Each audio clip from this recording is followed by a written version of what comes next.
সুপ্রিয় দর্শক মণ্ডলী, যারা আমাদের ভিডিওটা দেখছেন সকলকে আন্তরিক শুভেচ্ছা ও অভিনন্দন।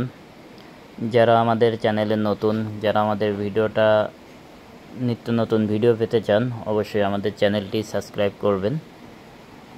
এটা হচ্ছে যশোরের লতিরাজ, যেটা এখন প্রায় সবাই জানেন যে যশোর অঞ্চলের যে জাতটা আমরা চাষ করি এই জাতটা অন্যান্য জাতের থেকে অনেক ভালো। এই জন্য এই জাতটা এখন বর্তমানে লতির ক্ষেত্রে ব্যাপক সাড়া ফেলেছে।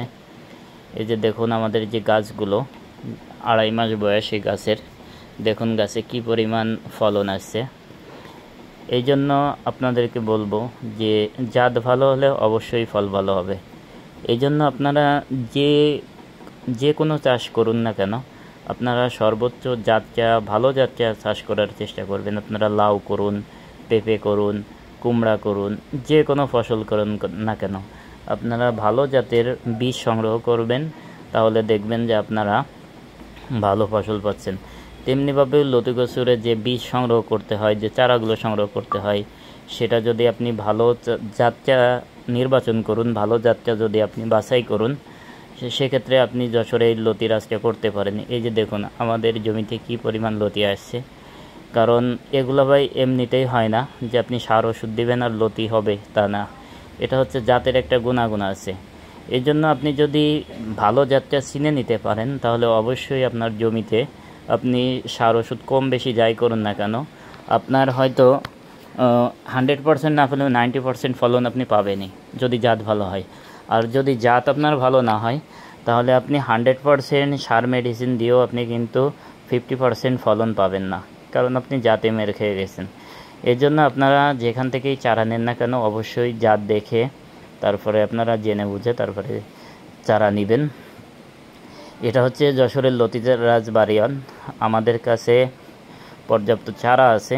যদি আপনাদের এই জাতটা ভালো লাগে এবং আপনারা যদি এই জাতটা চাষ করতে চান, তাহলে অবশ্যই স্ক্রিনে দেওয়া নাম্বারে আমাদের সাথে যোগাযোগ করবেন।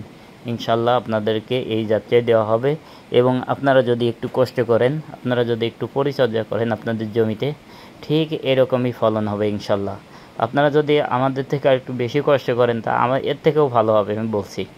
কারণ হচ্ছে জাত ভালো হলে ফসল আপনার হওয়া লাগবেই ইনশাল্লাহ।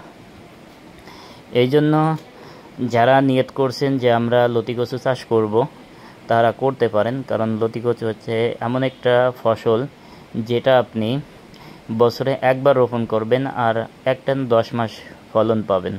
কারণ এটা প্রতি সপ্তাহে কাটা যায়, মাসে 4 বার উত্তোলন করতে পারেন আপনি লতি। আপনি একটা জমিতে লতি রোপণ করার 60 দিনের মাথা থেকে আপনি ফসল সংগ্রহ করতে পারবেন এবং একটানা 10 মাস আপনি করতে পারবেন। এর মধ্যে কোনো সপ্তাহ গ্যাপ যাবে না, প্রতি সপ্তাহে আপনি লতি তুলতে পারবেন। তাও কেমন লতি তুলতে পারবেন?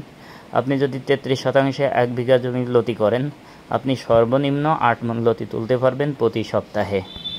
তাই যারাই যাত্রা চাষ করতে চান, অবশ্যই আমাদের সাথে যোগাযোগ করবেন। এই যে আজকে আমাদের চুয়াডাঙ্গায় কিছু চারা অর্ডার আছে, সেই অর্ডারের চারাগুলো যে আমরা জমি থেকে তুলছি। আমাদের চারার কোয়ালিটিগুলো দেখুন।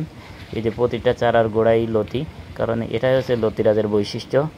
যারা এই যাত্রা চাষ করতে চান, অবশ্যই স্ক্রিনে দেওয়া নাম্বারে আমাদের সাথে যোগাযোগ করবেন, আমরা আপনাদেরকে চারা দিতে পারবো। আর আমাদের একমাত্র মাধ্যম হচ্ছে আমরা চারাগুলো পাঠাই সুন্দরবন কুরিয়ার সার্ভিসের মাধ্যমে। তাই যারাই অর্ডার করবেন, অবশ্যই আপনার আশেপাশে যে সুন্দরবন সার্ভিস থাকে সেই ঠিকানা অবশ্যই আমাদেরকে দিবেন। ইনশাল্লাহ আপনাদেরকে আমরা সেই ঠিকানায় পাঠিয়ে দেব।